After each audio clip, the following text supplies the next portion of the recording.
ကျွန်တော်မကြောက်ဘူးထင်တာကျွန်တော်ငားကကြားတယ်ပေါ့နော်မျက်ရည်ပြောတာပါပြန်ပြန်တော့ထိမ့်လိုက်တယ်ပေါ့အစလည်းဆုံးမှာဘယ်ငားကကျွန်တော်လိုမျက်ရည်မထိမ့်နိုင်ဖြစ်မလဲတော့လာကြည့်ကြပါဦးရှင်တဲ့ရောက်ဆုံးမကန်တော့3-5ခန်းရှိတယ်3-5ခန်းတော့ရှိရဟိုသူတို့ရှင်ပြူတဲ့ခန်းလေးလဲရင်ထဲရောက်တယ်ဒါလေးတဲ့ကြည်နူးစရာလေးပေါ့နော်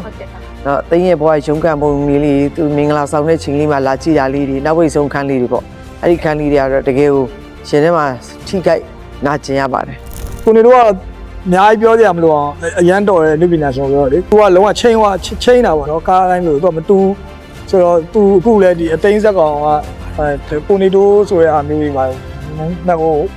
သူ့ character ပျောက်သွားပါတော့အသိ character ပြည့်နေတယ် character ကို build လုပ်ထားတာသိချစ်ဖို့ကောင်းတာပဲအဲ့ဆိုကျမတို့မမာရိုးရှင်ရှေ့မှာ the identity of the LGBT ရာလေအမြဲတမ်းပေါ့ပြက်နဲ့အဲ့လိုရိုင်းဆိုင်နေနဲ့ဖြစ်နေတာပေါ့နော်အဲ့ကနေတော့ဒီမှာရှိနေတဲ့ character သူပေးဆက်တဲ့လူလည်းဖြစ်တယ်ပြီးတော့ generation 3ခုစလုံးကိုလည်း taking care လုပ်တဲ့လူဖြစ်တယ်မိသားစုရဲ့တာဝန်ကျေချင်တဲ့လူဖြစ်တယ်အဲ့ဟာမျိုးကိုကျမလွန်ခဲ့အနှစ်30တုန်းကတွေ့ဘူးတယ်ဒါပေမဲ့လို့နာဂရောရဲ့အတိုင်းအဝိုင်းကိုပေါ့နော် community ရနေတော့မှ build up လုပ်ထားတဲ့ပုံစံကြီးတိတ်ကိုဆိုးပါတယ်ဒါကို encounter လုပ်ပေးတဲ့အတွက်ကြောင့်မလို့ဒီ director လေးကိုကျေးဇူးတင်ပါတယ်ဇကာအစကလည်းဝမ်းနေစရာကောင်းတယ်အဆုံးလည်းဝမ်းနေစရာကောင်းတယ်ပြီးတော့နမူနာပိုင်းလေးတွေကိုကြည့်ပြီးတော့ဒီဇကာဟာ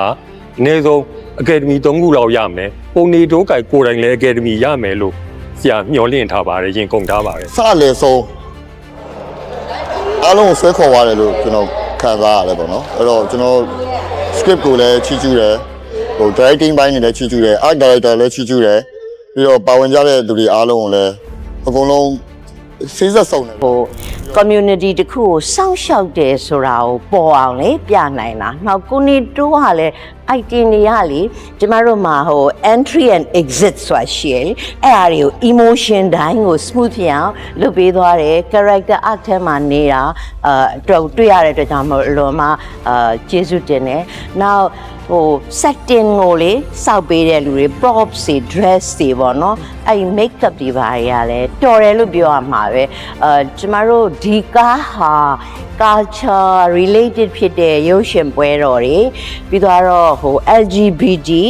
film festival တွေကိုပြဖို့ကောင်းတယ်လို့ကျမတို့မြင်ပါတယ်ရှိရပါအများကြီးရှိရပါအဲအကြောင်းမလို့လဲကျွန်တော်တို့ဒီတောင်ပြုံးပွဲဆိုတာမျိုးရှိနေရလေเนาะဆိုတော့ဒီလိုရဲ့လူနေမှုဇယိုက်တစ်ခုကိုရိုက်ပြထားတဲ့ဖော်ကျူးထားတဲ့ဒီဇကားမျိုးလေးကိုအရင် congratulation ပါလို့အခုတိတ်ကိုနာမည်ကြီးနေတဲ့ဒီ Bob and Fringe ဆိုတဲ့စပင်ပုံစံလေးနဲ့ပို့ကြိုက်ပါတယ်သူကငယ်တဲ့အခါမှာလုပ်တဲ့ acting နဲ့အသက်ကြီးသွားတဲ့အချိန်မှာလုပ်တဲ့ acting သိပ်กว่าတယ် make up တွေလည်းရမ်းกว่าတွေ့ရပါတယ်ဘာကောင်မှကိုမသိဘူးအကောင်မဟုတ်ဘူးဟေးကောင်မယောက်ျားမဟုတ်ဘူးယောက်ျားမဟုတ်ဘူးစိတ်နာရဲ့ဒီမေကိုရဲ့အလဲနှလုံးဒီဇာကားလေးကတကယ်ကြည့်တဲ့ကားလေးတကားပါဒါအခု26နှစ်လာမသိကြုံတယ်မှာဆိုတော့လေဤသက်တွေနဲ့ဒီကားလေးကိုလည်းလာရောက်ကြည့်ရှုအားပေးကြပါအောင်လို့ပိတ်သက်တွေကျေနပ်နှစ်ချိုက်မဲ့ကားလေးတကားဖြစ်လိမ့်မယ်။အားကြီးကယုံကြည်ပါတယ်။ကျွန်တော်လိုမျိုးပဲဘယ်အချိန်မှာ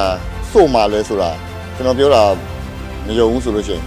လာကြည့်ကြပါဒီနှစ်လက်တက်ဘယ်လောက်ရည်စည်းကျန်းလဲဆိုတော့လာကြည့်ဖို့ဖိတ်ကုန်ပဲကျွန်တော်ကတော့အရင်ကြိုက်တယ်ဆိုတော့ပြည်သက်တယောက်ချင်းစီတိုင်းလဲလာကြည့်ဖို့အတွက်ကိုဖိတ်ခေါ်ပါတယ်